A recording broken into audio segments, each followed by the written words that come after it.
In 1994, Linda, a 24-year-old university student, was planning a round-the-world trip as she neared the end of her studies. She decided to take a break with her sister at the Coogee Bay Hotel's pub in the suburbs of Sydney, unaware of the nightmare that awaited her. The evening went fairly well, except for one incident. A man approached her sister and attempted to strike up a conversation, harassed her. The girl politely but firmly declined his advances. A little later, when Linda left the pub, it was a beautiful night outside, and she decided to take a walk along the coastal path to enjoy the view. The desire to walk suddenly struck her, and all she had to do was walk 200 meters. But that's when he attacked. Out of the corner of her eye, Linda noticed movement, and almost instinctively, she realized what was about to happen because the man was creeping, wearing a balaclava. She realized that she was about to be attacked, but still didn't know how it would end, whether she would survive. The man had only seconds to approach her, closing in and brandishing a knife at her face, saying, "You will do as I say."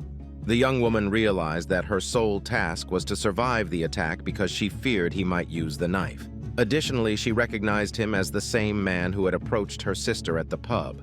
Linda replied, "Okay, I'll do whatever you say." The man instructed the girl to sit down. He continued holding the knife to her face, and Linda tried to distract him.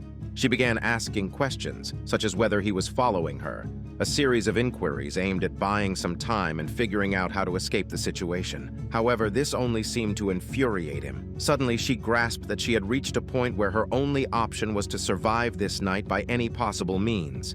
Even after 29 years, it was still painful for Linda to recall what happened next. It was horrifying. When the man was finished, the young woman was even more terrified because she didn't know if he would spare her. The assailant ordered her to move back to the path she had been walking on. There was an old brick wall and a precipice there, and she was already saying her goodbyes, fearing he would push her off the cliff to prevent her from identifying him. This was her greatest fear, so she desperately clung to the wall, but the stranger stepped back slightly and said, "Now you can go." He added, "Thank you." She ran as fast as she could. As she ran in terror, she had no idea that she was fleeing from a serial rapist, and his chilling words spoken in parting would become the signature of the monster known as the Bondi Beast. Linda ran to the nearest hotel and called the police to report the assault. The following hours only compounded her stress. She was traumatized, in pain, exhausted, and unable to sleep all night. However, she had to provide preliminary statements and allow specialists to conduct various tests. Afterward, she accompanied the detectives to the scene of the crime. It was already 10 in the morning. Linda longed for simple comforts like clean clothes, but she had to remain in a hospital gown and barefoot. During these several hours after the assault, the young woman felt humiliated, but believed that the evidence collected would one day lead to the capture of her attacker. A series of horrifying attacks on women in the vicinity of Sydney evolved into one of Australia's most convoluted unsolved cases. From the mid-1980s until 2001, the Beast of Bondi targeted at least 31 victims. He was highly intelligent, exceedingly cunning, and agile enough to elude capture for his crimes. The police lacked leads, but to their credit, they never ceased their investigation. Thanks to outstanding police work and advances in DNA analysis, 37 years after he first struck, detectives finally unmasked the predator. The way they accomplished this is simply incredible. Like Linda, Jennifer knows what it means to bear this burden. These two women have never met and live hundreds of kilometers apart, but they are united by something truly horrific. The beast from Bondi attacked them both. In the distant year of 1987, Jennifer was 32 years old. On the night of September 26th to 27th, she was sleeping in her modest apartment in Randwick, one of those places where Prince of Wales hospital employees could enjoy a few hours of rest between shifts. Her nurse's uniform hung on the door, already prepared for the early morning. At 5 in the morning, shortly before Jennifer needed to wake up, she experienced the worst nightmare of any woman. A man in a balaclava woke her up. He held a knife to her throat and declared that he had come to violate her. "Don't make a sound," he told her, "or I'll make it hurt." Jennifer, still half asleep, tried to defend herself, telling him, "Look, my uniform is hanging over there. I'm getting ready for work, and they will come for me soon. You need to hurry and put the knife down." She was afraid that he would use the knife on her because he was behaving very aggressively. Indeed, he put the knife down and undressed. The stranger even removed his balaclava, and Jennifer saw his face. He stayed in the room, probably not more than 10 minutes. During all this time, Jennifer focused on a streetlight whose light penetrated through the balcony. Perhaps it was through this light that the stranger entered her room. To this day, something as mundane as the flickering of a light is enough to trigger horrifying memories in her. He must have been stalking her because there were men in all the neighboring apartments. Jennifer was terrified. She admits that she had a chance to grab the knife and strike him, but she's not the kind of person who can harm another human being. As if the pain from the assault wasn't enough, the stranger decided to humiliate Jennifer further. As he left, he said, "I love you." She admits that after that, she felt dirty and repulsive. These terrible events of those 10 minutes led to decades of emotional breakdowns. Before this, Jennifer was very cheerful, sociable, and open. Her happy outlook on life was stolen from her in the pre-dawn hours of September 27, 1987. Immediately after the assault, Jennifer went to the police. She was very uncomfortable, but the forensic evidence she provided at the time helped the police uncover the man in the balaclava. The scale of his attacks was incredible. He targeted victims among random girls along the famous coastal track from Bondi to Coogee, in parks, including Centennial Park, and even in a cemetery at any time of day or night. In other cases, women were attacked while sleeping in their homes. The perpetrator must have considered himself invulnerable. What's remarkable is that he didn't become cautious over time. It was as if he was confident from the very beginning. He was also cunning, evading the police for years. His attacks stretched across various eastern suburbs of Sydney, and at that time, the police were puzzled, believing they were looking for different individuals. Even newspaper headlines pointed to several criminals: the Centennial Park rapist, the sports costume rapist, and the Bondi rapist. The victims provided a similar description of the attacker. He was a dark-skinned man with brown eyes and a broad nose, standing between 160 to 180 centimeters tall. In the early stages of his criminal career, he was described as slender, but later he transformed into a strong and muscular man. He concealed his face with a ski mask and wore comfortable everyday clothing, such as sweatshirts, shorts, and sports suits. He either brandished a knife in front of the girls or convinced them that he had one. His victims included women, girls, and even children aged from 13 to 55 years old.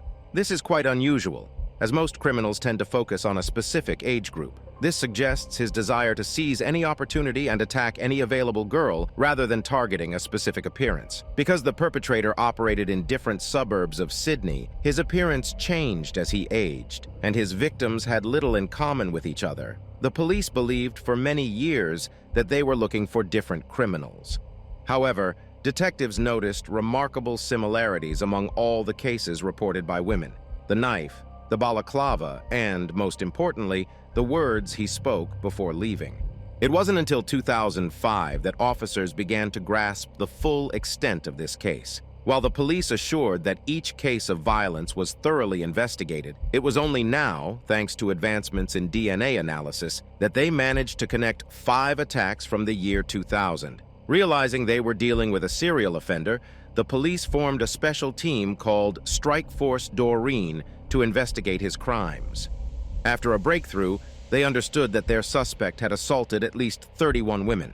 They linked 12 attacks directly through DNA analysis, and another 19 through the distinctive characteristics of the crimes and the perpetrator's modus operandi.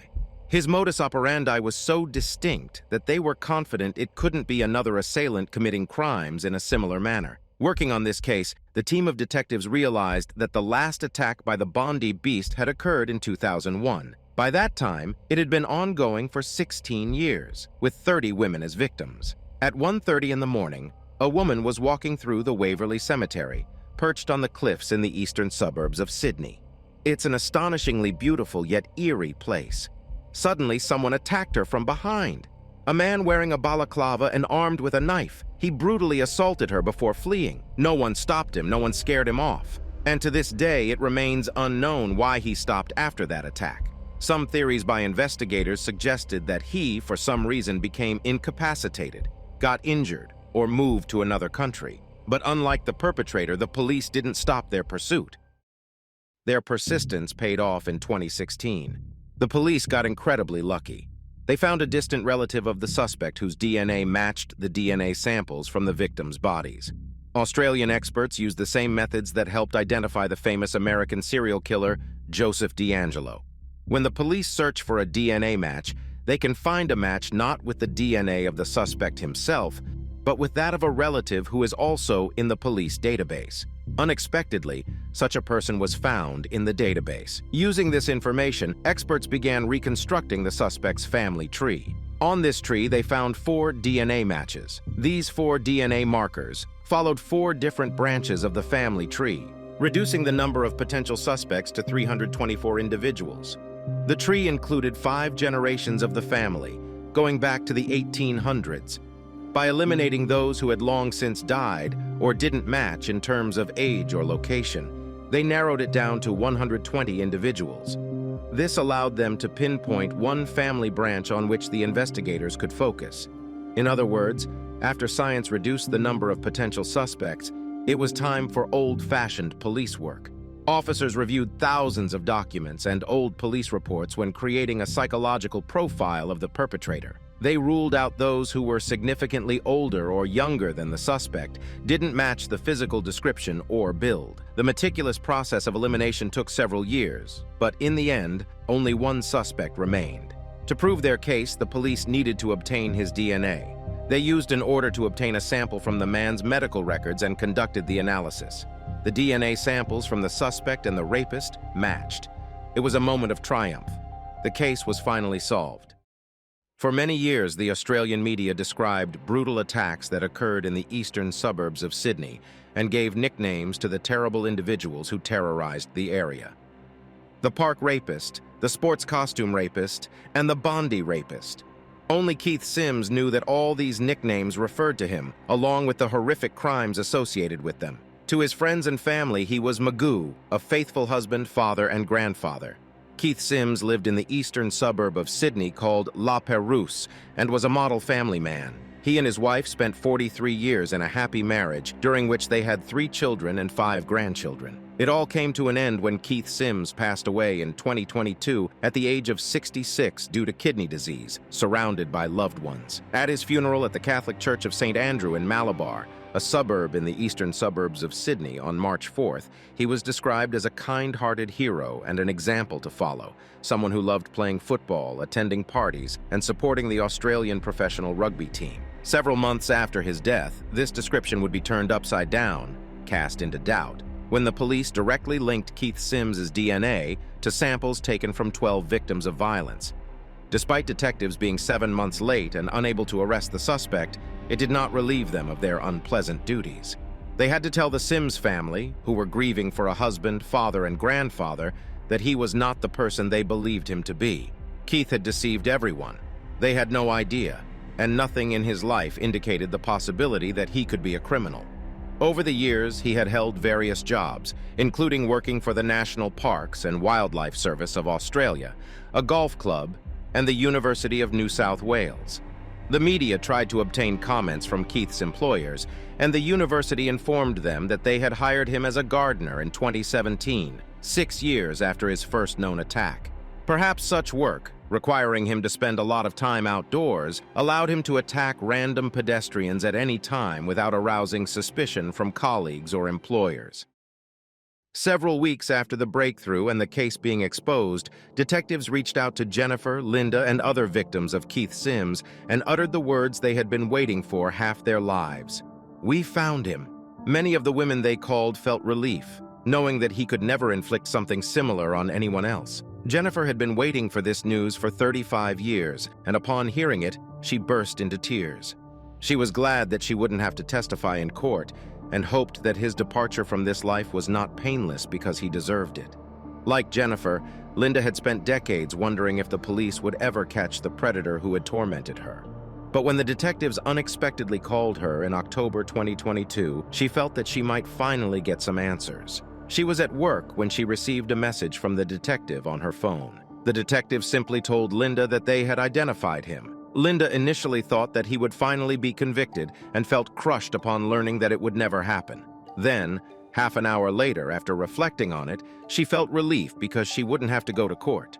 Although the incredible breakthrough brought some peace to the victims and satisfaction to the detectives, Keith Sims' death left many unanswered questions. For example, How did a man who was a father of 3 and had been in a 43-year-long marriage manage to keep his second life a secret for so long? Linda says she genuinely sympathizes with Sims's family, but she is determined to do everything in her power to make him pay for the pain he inflicted on her and dozens of other women. While there won't be a trial, Linda doesn't believe that he got away with it, because here it is, his legacy. He will only be remembered as a rapist. He lived 2 lives, being a normal person to some but terrorizing others and showing no remorse for his actions. The police cannot say for sure if there are more unidentified victims, but they believe there are many, as women often do not want to come forward, relive the violence, subject themselves to interrogations, and so on. Linda understands their reluctance, but also understands the importance of it, as it could lead to the case being solved and a dangerous serial offender who has terrorized the city for decades being captured. Linda and Jennifer are 2 victims of the rapist who were directly connected to Keith Sims through DNA. When the police asked them to provide samples of the perpetrator's biological fluids, they felt terrible because, as Jennifer recalls, they had been thoroughly examined by forensic experts, collecting all possible evidence. However, their courage and the DNA materials they provided became the key to identifying this predator. They provided the most critical clue to solving the case and determining the identity of one of Australia's most elusive serial rapists, Keith Sims.